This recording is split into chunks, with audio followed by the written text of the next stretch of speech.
माझे वडील गेले या शूटिंगच्या दरम्यान आणि मला प्रीतमनी फोन केला की आपण नको करूयात का या तारखांना आपण पुढे करूयात का. तर मला असं झालं की नको प्रीतम करूयात, कारण तू इतक्या सगळ्या कलाकारांच्या तारखा परत कशा जुळवून आणशील, म्हणजे असू देत आपण करूयात शूटिंग. त्यावेळी ना असं वाटत होतं की आपण इथेच म्हणजे आपलं हार्ट काहीतरी बंद पडेल का, एवढी थंडी होती. किंवा तो वरती वरती नाही, पूर्ण तुम्हाला टोटल पाण्याच्या खाली जायचं, डिप व्हायचं पूर्ण तुम्हाला. बापरे. सो त्यामुळे वरती आल्यानंतर ना जी काय थंडी वाजायची ना ती अनबेरेबल होती, अनबेरेबल. माझा प्रोस्थॅटिक होता मेकअप पूर्ण, तर ते पोट आणि हाताला पूर्ण सिलिकॉनची नखं असायची. तर त्यातून ते इतकं लॉक होऊन जायचं, मी वॉशरूमला जाऊ शकत नव्हते ते केल्यानंतर. त्यामुळे मी पाणी पिऊ शकत नव्हते आणि मी स्वतःच्या हाताने जेवू पण शकत नव्हते. शूट सुरू व्हायच्या आधीच मला स्टिचेस आलेले होते, जे पोटावर होते. 7 स्टिचेस होते मला, 7. आणि ते स्टिचेस घेऊन मला फाईटची प्रॅक्टिस करायची होती. आम्ही पावसात जेव्हा शूट करत होतो, संदीप आपलं घर एका बाजूला होतं आणि व्हॅनिटी खूप लांब होत्या आणि इतका म्हणजे गुडघ्यापर्यंत चिखल होता. भयंकर कमाल प्रोसेस आहे यार इसमें हे. से जाता है सिनेमा. हे आणि हे खूप छान विचारलंस तू, कारण एरवी आम्ही भूमिकेबद्दल बोलतो, पण हे जे सगळं होतं ना, बरेचसा ऍक्टर्सला काय काय काय काय त्रास होतो, तरी त्यातून तो उभा राहतो. बॉस तो राहतो. नाही नाही नाही, कुणाचा तरी पैसा लागलाय आणि कुणाचा तरी पैसे लागलेत आणि आपल्याला हे कम्प्लीट करायचंय. ही पॉझिटिव्ह वाईबच सिनेमाला कुठच्या कुठे घेऊन जाते. मला माझंच करता येतं. प्राजक्ता तू तुझंच कर. मला माझंच करता येत नाहीये. कॉफी कॉफी कितने काय? 80 रुपये कॉफी वाला, साऊथची कॉफी देवा. अरे गंमत करतोय त्या. कॉफी घे ना. Ma'am please take away. घेऊन जा. आता हे ओळख, मी माईक लावलाय. ही मी आहे. सो खूप मजा येते ग, आणि ही सगळी मंडळी भेटल्यानंतर खूप खूप शिकायला मिळतं त्यांच्याकडनं.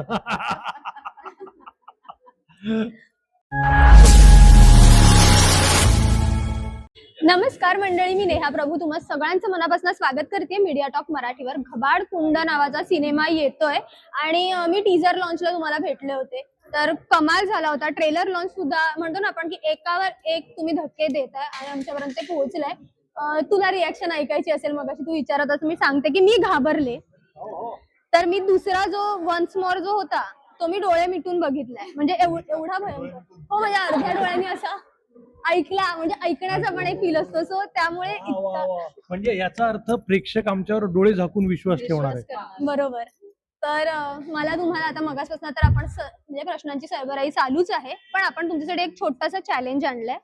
इतके दिवस तुम्ही एकमेकांसोबत काम करताय, त्यामुळे तुम्हाला एकमेकांच्या थोड्याफार सवयी, लकबी, काही ना काहीतरी माहिती असेल. तर तुमच्यापैकी कुणीही पुढाकार घेऊन तुमच्यापैकी कुणाची तरी लकब, सवय, काहीतरी वाक्य असं काहीतरी म्हणायचं की जेणेकरून उरलेल्या सगळ्यांना कळलं पाहिजे की हे कुणाची लकब करतात किंवा हे कोणत्या व्यक्तीविषयी आहे. ठीक आहे, कोणापासून सुरुवात करायची? जेव्हा मी म्हणजे सिरियल नंतर मी जेव्हा साऊथ मध्ये फिल्म केली, तर त्याच्यामध्ये माझं वेगळं कॅरेक्टर होतं. आणि टचवूड म्हणजे मी कच्चे गुरुचा चेला नाहीये, माझा गुरु संदीप आहे. सो खूप मजा येते ग, आणि ही सगळी मंडळी भेटल्यानंतर खूप खूप शिकायला मिळतं त्यांच्याकडनं. छान. म्हणजे सिनेमा ना अगदी असा पाहण्यासारखा आहे. तुम्ही पाहताल ना माझ्या कॅरेक्टरमध्ये, म्हणजे माझ्या कॅरेक्टरमध्ये सगळे शेड्स तुम्हाला पाहायला मिळतील. एक आई बघायला मिळेल तुम्हाला आणि एक अशी भांडखोर बाई बघायला मिळेल तुम्हाला आणि प्राज आणि प्राज आहे. आणि मी माझ्या नवऱ्याला हे सगळं विहिरीमध्ये उतरण्यासाठी भाग पाडणारी तेच कॅरेक्टर आहे बरं का माझं. कुशल म्हणाला. काय कुणाचं करायचं तू कर. नाही असं मला पण येत असतं का मला असं तेव्हा असं येत असतं का मावशी? वैष्णवी वैष्णवी करते वा वा हे छान आहे, मजा आहे. माझ्या कॅरेक्टरची लुक टेस्ट जवळजवळ 5-6 दिवस चालू होती. खूप ट्राय करून बघितलं, काय कळेना. मग मी म्हटलं की मी पूर्ण केस काढून टक्कलच करतो आणि तशा प्रकारे ते कॅरेक्टर सापडलं.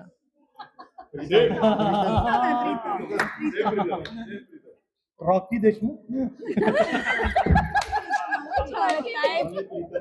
शशांक शशांक नाही, मला कळलं. शेंडेगारो तुम्हीच सुचवलं ना ते शेंडेगारो स्वतः. शेंडेगारो. आता हे ओळख, मी माईक लावलाय. ही मी आहे मी कोणाचं करू, काय करू, कोणाचं करू? नॉट नेसेसरी इकडे तुम्हाला बघूच नको आमच्याकडे मला माझंच करता येतं. प्राजक्ता तू तुझंच कर. देवा म्हणतोय, मला माझंच करता येत नाहीये. त्या म्हणाल्या, प्राजक्ता तू तुझंच कर. आई गं. कळणार लगेच. कळायलाच हवं. ते पॅकअप झाल्यानंतर कसा आनंद आहे ना, तुम्ही तुला दाखवू तसं पॅकअप करायला लागेल. अरे वा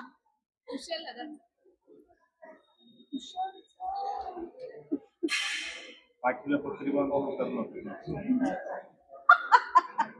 या संपूर्ण ट्रेलर मध्ये मला असं एक सीन असा होता ज्याच्याशी मला वाटतं की प्रत्येक किंवा मोस्ट ऑफ 90% प्रेक्षक तरी रिलेट करतील, तो म्हणजे कुत्रा मागे लागण्याचा सीन. आयुष्यात प्रत्येकाच्या आयुष्यात कधीतरी कुत्रा मागे लागतो. तुझ्या बरेच लागले, बाकीच्यांचे तर लागतातच. म्हणजे तर एक म्हणतो ना तारांबळ उडते माणसाची, तर या संपूर्ण शूटिंगच्या दरम्यान जसं त्या सीन मध्ये ह्याच्या मागे कुत्रा लागलाय, तर तसं त्या संपूर्ण प्रोसेस मध्ये एकदा तरी असं झालं का की नाकी 9 आल्यात असा प्रसंग किंवा तारांबळ उडाली आहे असा प्रसंग तुमच्या कोणाच्या गाठीशी असेल तर तुम्ही शेअर करू शकता.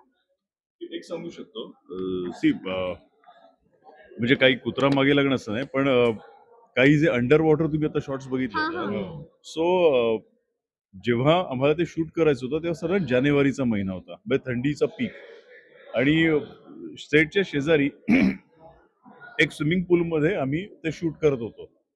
टेम्परेचर खूप डाऊन होतं आणि पाणी अतिशय थंड होतं, अतिशय थंड, अतिशय. म्हणजे प्रत्येक जण त्या तिकडे जे वरती जे होते ना ते ब्लेझर वगैरे इन सेन्स जॅकेट जर्किन्स वगैरे विंड चीटर घालून सगळे होते, मंकी कॅप बिनी कॅप घालून वगैरे होते. मी, संदीप, प्रीतम, काही युनिटचे काही लोक आम्ही पाण्यामध्ये होतो. इवन स्मिताजी सुद्धा आणि ती छोटी मुलगी आरोही. त्यावेळी ना असं वाटत होतं की आपण इथेच म्हणजे आपला हार्ट काहीतरी बंद पडेल का, एवढी थंडी होती. सो त्यामुळे लिटरली तेव्हा खरे नाकीनऊ आले, तर ते शूट कम्प्लीट करा. आणि बरं ते असं होतं ना की फक्त वरती वरती नाही, पूर्ण तुम्हाला टोटल पाण्याच्या खाली जायचं, डेप व्हायचं पूर्ण तुम्हाला. बापरे. सो त्यामुळे वरती आल्यानंतर ना जी काय थंडी वाजायची ना ती अनबेरेबल होती, अनबेरेबल. 2 दिवस आम्ही सगळे ऑलमोस्ट गेलो होतो त्या शूट नंतर. तसं आम्ही पावसात जेव्हा शूट करत होतो, संदीप आपलं घर एका बाजूला होतं मी तेच आणि सांगणार होतो, व्हॅनिटी चिखल. खूप लांब होत्या चिखल. आणि इतका म्हणजे गुडघ्यापर्यंत चिखल होता. तर आधी आम्ही त्या चिखलातून यायचो, मग तिथे पाय धुतले जायचे गार पाण्याने पावसात आमचे. मग आम्ही आज जाऊन शूट करायचो. पुन्हा व्हॅनिटीकडे जाताना आमचे पाय एवढे चिखलाने भरायचे, व्हॅनिटीच्या बाहेर पाणी ठेवलेलं असायचं आणि आम्ही पुन्हा पाय धुवून व्हॅनिटीत जायचो. पण तेव्हा प्राजक्ताचं सगळं साड्या होत्या त्या सिनेमामध्ये, साड्या होत्या आणि ती कसं मॅनेज करायची. आणि ते इतकं स्लिपरी झालं होतं की म्हणून आमच्या जेव्हा आम्ही हिंदीमध्ये किंवा साऊथमध्ये काम करतो तेव्हा पेशन्स लेवल आमची नेक्स्ट लेवल असते या सगळ्या किस्स्यांमुळे. तुला काही बोलायचं होतं प्राजक्त? मी मध्ये तोडलं का तुला? नाही. नाही तेच तुझं म्हणत होतं साडीचं आणि आपलं. माझी तारंबळ एकदाच झालेली आहे. तारंबळपेक्षा मला विहिरीमध्ये एक सिक्वेन्स आहे, रिअल विहीर दाखवली आहे, पाणी पूर्ण अर्ध्याच्या वर विहीर भरलेली आहे आणि मी आणि माझ्यासोबत जी छोटी मुलगी आहे ना, तिचा आणि माझा तो सिक्वेन्स होता. सो त्याच वयाची माझी मुलगी असल्यामुळे मला खूप असं तिच्याविषयी एक असतं ना की यार, म्हणजे कारण काय विहिरीमध्ये खाली जाऊन तिला परत वर माझ्यासोबत आणायचं आहे. सो मी खूप त्या बाबतीत कॉन्शियस होतो की नाही ह्या मुलीला काही त्रास होता कामा नाही, कारण किती 6-7 वर्षाची मुलगी होती तेव्हा मी खूप घाबरलो होतो तिच्या बाबतीमध्ये. आणि मी सतत तिच्या आईला की बाबा खूप थंड पाणी आहे बरं का, हे प्लीज तिची काळजी घ्या. पण आपल्याकडची लहान लहान मुलं काही काही एवढी सरप्राईज करतात ना. आमच्या फिल्ममधली ती जी मुलगी आहे ना तिचं पेशन्स म्हणजे आम्ही काहीच नाही होत. ती 4-4 तास मेकअपला बसायची. ते ते टक्कल लावायचंय, वरती ते लावायचंय. पण त्या मुलींनी मला असं वाटतं एकदाही ती रडली नाही, एकदाही घाबरली नाही. पाण्यामध्ये सुद्धा ती फाईट करत होती. खूप छान सीन त्यांनी दिलेत. तर मला तेव्हा असं वाटलं यार आपण मोठ्यांकडूनच शिकतो असं नाही. तिच्याकडनं पेशन्स मी अधिक शिकलोय. ती मुलगी फार गोड आहे, नजर न लागू तिला. पण नाही, ज्या पद्धतीने तुम्ही सांगताय मगाचपासून आपण स्टेजवरती जे झालं किंवा आम्ही जे आउटपुट बघतोय ना, त्यातनं एक लक्षात येतं की जे लोक तुम्हाला पाण्यात पाहतायत, पाण्यात पाहतात लोक आपल्याला पाण्यात बघत असतात ना कधी कधी, तर हे सीन बघून जी लोक तुम्हाला पाण्यात पाहतात त्यांच्या नाकी नऊ नक्कीच येणार आहे, कारण आणि इतका कमाल तगडा अजून एक सेकंद थांब बाळा. तारंबळ हा शब्द तू उच्चारलास तर इथे 3 महिला आहेत, स्त्री वर्ग आहे. त्यांना मला सॅल्यूट करायचं आहे, कारण तिघीही संसारी आहेत आणि त्या वेगवेगळ्या भूमिका पार पाडत असतात आयुष्यामध्ये. बरोबर. हिला छोटं बाळ आहे, पिल्लू आहे, 5 वर्षाची मुलगी आहे हिला. हिचं लग्न झालेलं, नुकतंच लग्न झालेलं आहे आणि ते सासू सून म्हणजे मुलगी म्हणून करायचंय, बायको म्हणून करायचंय, सून म्हणून सांभाळायचंय.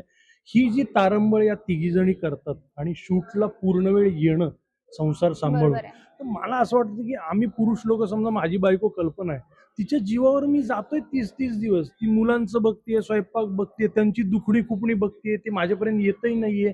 पण बाळाला दुखायला लागलं तर ते आईलाच बघायचं परत.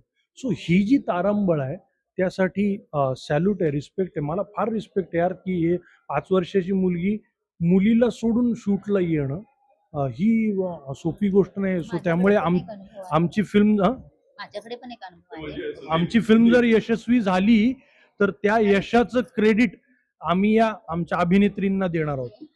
या फिल्मच्या कुटुंबाच्या तारा आहेत रे. त्याच्यामध्ये जो बळ बळ आहे. आहे.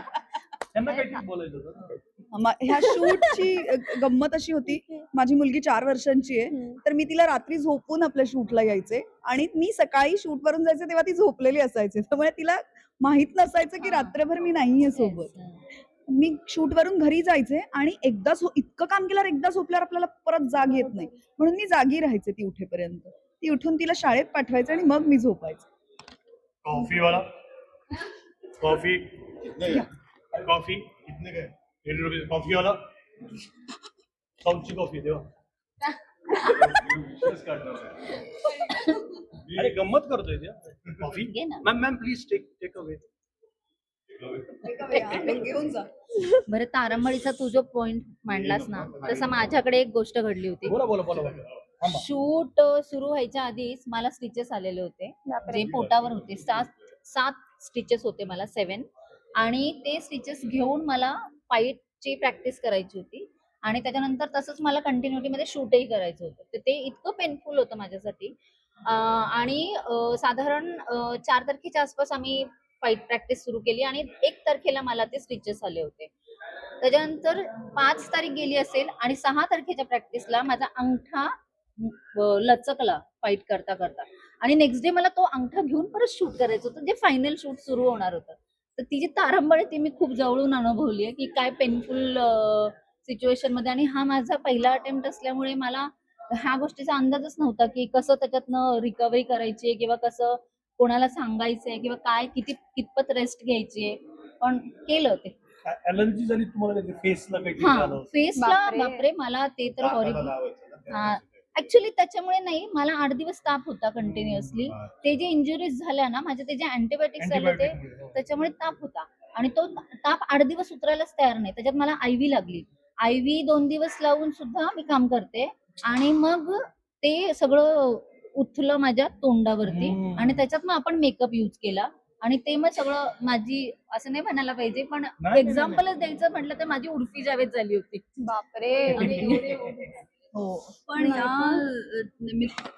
या निमित्ताने मला प्रीतम सरांना थँक्यू म्हणावं असं वाटतं, कारण असं कधी होत नाही की आपल्याला आपल्या कुठल्या तरी वैयक्तिक गोष्टींसाठी जमणार नसतं आणि समोरचा माणूस म्हणतो की आपण मग पुढे ढकलूयात का शूटिंग. असं नाही. माझे वडील गेले या शूटिंगच्या दरम्यान आणि मला प्रीतमनी फोन केला की आपण नको करूयात का या तारखांना, आपण पुढे करूयात का. तर मला असं झालं की नको प्रीतम, करूयात, कारण तू इतक्या सगळ्या कलाकारांच्या तारखा परत कशा जुळवून आणशील, म्हणजे असू देत आपण करूयात शूटिंग.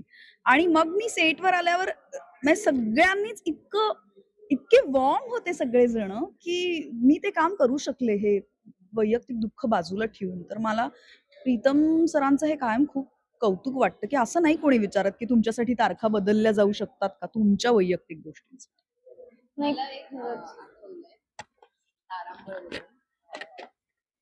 माझा प्रोस्थॅटिक होता मेकअप पूर्ण. तर ते पोट आणि हाताला पूर्ण सिलिकॉनची नखं असायची. तर त्यातून ते इतकं लॉक होऊन जायचं, मी वॉशरूमला जाऊ शकत नव्हते ते केल्यानंतर. त्यामुळे मी पाणी पिऊ शकत नव्हते आणि मी स्वतःच्या हाताने जेवू पण शकत नव्हते. पण मला सेटवरचे भरवायचे. आई गं. मेकअप टीमवाले वगैरे सगळ्या मुली, हर्षदा वगैरे सगळे भरवायचे. सो ह्या खूप गोड आठवणी आहेत. जरी तारांबळ झाली तरी त्यातून खूप चांगले पोट लावल्यावर पण नो वॉशरूम आणि ती नखं लावल्यावर पण नो वॉशरूम. बापरे, पण त्यातून गोड आठवणी तयार झाल्या ऍक्च्युली. भयंकर कमाल प्रोसेस आहे यार इसमें हे. से जाता है सिनेमा. हे आणि हे खूप छान विचारलंस तू, कारण एरवी आम्ही भूमिकेबद्दल बोलतो, पण हे जे सगळं होतं ना, बरेचसा ऍक्टर्सला काय काय काय काय त्रास होतो, तरी त्यातून तो उभा राहतो बॉस. तो राहतो. नाही नाही नाही, कुणाचा तरी पैसा लागलाय आणि कुणाचा तरी पैसे लागलेत आणि आपल्याला हे कम्प्लीट करायचंय. ही पॉझिटिव्ह वाईबच सिनेमाला कुठच्या कुठे घेऊन जाते. खरंय म्हणजे को आर्टिस्ट पण असतात, त्यांच्या बरोबर. तारखा असतात, त्यांच्या काही अडचणी असतात, प्रोड्युसरचा पैसा, डिरेक्टरची मेहनत, बाकी क्रूचा सगळा टाइम, म्हणजे ह्या सगळ्या गोष्टी मॅनेज करता करता खूप टास्क असतो हा. पण ज्या ज्या घटना घडतात तशा तशा त्या घटनांवरती आपणच आपला मात करायचा आणि सगळ्यांच्यासाठी आपण उभं राहायचं सेटवरती. हे खूप मस्त होऊन जातं. आणि त्या सगळ्याचं फलित येणारे वातावरण मी अगदी त्या याच्यातच गेले. प्रत्येकाचं एक वेगळं बॅटल आहे जे तुम्ही लढलंय आणि ते त्या असं म्हणतात ना की आम्ही स्क्रीनवरती जे पाहतोय त्याच्या मागे एक वेगळा सिनेमा घडलाय आणि तो हा आहे आणि प्रत्येकाची एक वेगळी गोष्ट आहे. तर जसं तू वाईब्स बद्दल म्हणालास की सगळ्यांच्या पॉझिटिव्ह वाईब्स लागल्यात, पण जेव्हा आम्ही स्क्रीनवर बघतोय तर तिथे जे काही तंत्र चालू आहे किंवा जे काही आहे त्यातनं ज्या वाईब्स येत आहेत त्या खूप डेंजरस आहेत. तर म्हणून मला विचारायचंय की वाईब्स मॅटर करतात किंवा ऑरा मॅटर करतो असं आपण म्हणतो ना, तर भले हसत खेळत चाललं असेल शूटिंग, पण कधी कधी तुमचं ते बॅकग्राऊंड म्युझिक पण किती भयंकर आहे. ते डोळे मिटून ऐकलं तरी आपल्याला थोडंसं असं जड वाटायला लागतं ना, वातावरण हेवी होतं. तर तिकडे वातावरण निर्मिती करण्यासाठी केलं असेल बाबा, बॅकग्राऊंड म्युझिक लावलं असेल, काय केलं असेल किंवा ते समोर जे मांडून ठेवलंय तर त्याने वातावरण हेवी व्हायचं का? कधी कधी डोकं जड होतं आपलं, तर तसं काही व्हायचं की नाही? छान होतं. तर पहिली गोष्ट कसं नाही हे तंत्र वगैरे असं काही नाहीये. Hmm. Basically those are very basic rituals. हा आपण एखाद्या ओपनिंगच्या वेळी नारळ वाढवतो, हा. बरोबर, दिवा दाखवतो किंवा औक्षण केलं जातं, अग्नी. सो तेच फक्त त्या तिकडे. इथे काही जे इतर काही ह्यांना वाटेल ते बघून तर तसं काही नाहीये. ओके. इथे पूर्णतः त्या सगळ्या नॉर्मल रिच्युअल्स आहेत आणि ते करताना भीती वाटणं असं काहीच हे नाहीये. मंदिरमध्ये जाताना आपल्याला कधीच भीती वाटत नाही. नाही. आपण यज्ञ करताना आपल्याला कधीच भीती वाटत नाही. आपण ओवाळणी करतो किंवा आपण अगदी धूप बत्ती दाखवतो तेव्हा आपल्याला काहीच भीती वाटत नाही. सेम गोष्टी त्या तिकडे, काही याच्यामध्ये नाहीये. फक्त कसं आहे की जेव्हा असं वातावरण आपण जेव्हा निर्माण करतो ते म्युझिकच्या माध्यमातून असेल ना तर ते नंतर केलं जातं. हम्म. मात्र आमच्या सेटवर त्यावेळी झोप यायला नको म्हणून आम्ही अक्षरशः धांगडधिंगा गाणी लावायचो स्पीकरवर, जेणेकरून सगळे नाचायचे वगैरे आणि जे माहोल असायचा ना तो खूप पॉझिटिव्ह व्हायचा. सो त्यामुळे निगेटिव्हिटी आमच्या सेटवर कणभर सुद्धा नव्हती आणि निगेटिव्हिटी तुम्हाला सुद्धा कणभर मिळणार नाही, कारण तुम्हाला फक्त आणि फक्त पॉझिटिव्हली बघायला मिळेल घबाडकुंड 19 जूनला फक्त आणि फक्त थिएटरमध्ये. बरं, तुम्हाला प्रत्येकाला खूप कमाल रोल मिळाले. हा छोटाच आहे, यातले प्रश्न अगदी छोटे आहेत. तर मला उत्सुकता आणली गेली ना माझी, त्यामुळे प्रश्न पण एक असा छोटासा. तर प्रत्येकाला क्युरिओसिटी म्हणून मी विचारते की कमाल रोल मिळालेत आणि तुम्ही प्रत्येकाने 100% न्याय दिलाय, पण समजा जर असं शक्य 150%. 150%, 200%, लाखो टक्के न्याय दिलाय आणि त्याचं आउटपुट दिसतंय, पण समजा तुम्हाला संधी मिळालीच की बाबा स्वॉप करूया, तर कोणासोबत किंवा कुठला करायला म्हणजे आवडेल तुम्हाला एखादा रोल, की मला ह्यांचा रोल ट्राय करायला आवडेल, तर मी हे करेन? बकरीचा. बकरी मला कासवाचा चालेल. इथला यांच्यापैकी याच्यातच बकरी आहे मेन. तुम्ही हो का? मग बरं, तुला कुठला आवडेल? मला कुशलचा आवडेल कारण संदीपचा मी करू शकत नाही. संदीपचा मला अलर्ट बुलट म्हटलं बम बम बोले मला जास्त आवडला असता. तो कमाल होता. पण यातला मला कुशलचा आवडेल. मला मला ऍज युजल बकरीचा आवडेल, नाहीतर मग प्राजक्ताचा आवडेल. शशांकचा रोल ओके. वा. खतरनाक.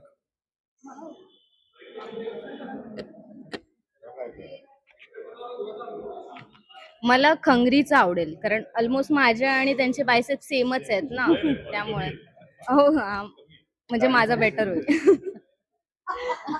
ऐक, खूप छान वाटलं मला तुमच्याशी बोलून आणि मी खूप जास्त उत्सुक आहे. मला वाटतं प्रेक्षक पण उत्सुक आहेत की कधी एकदा हा सिनेमा येतोय आणि सिनेमा येतोय 19 का तारखेला येतोय. वेगळं ऐकू आलं का काही? 19 तारखेला येतोय हा, हा तर सिनेमा. 19 तारीख आपल्याला खुश करायची आहे, त्यामुळे मला वाटतं की जाता जाता तुम्ही ती 19 तारीख खुश करा म्हणजे प्रेक्षक पण खुश होतील. 19 जूनला महाराष्ट्रात सगळीकडे रिलीज होतो आहे घबाड कुंड. नक्की नक्की नक्की थिएटरला पहा. मोबाईल त्याच्यानंतर टीव्ही वरती येईल, वाट बघूयात असं काही न करता हा जो काही अनुभव घ्यायचा आहे, हा जो काही एक्सपिरियन्स घ्यायचा आहे तो आपण थिएटरमध्ये जाऊनच घेऊयात. किती तारखेला? 19 जून. आणि कुठला पिक्चर? घबाड कुंड. थँक्यू. थँक्यू.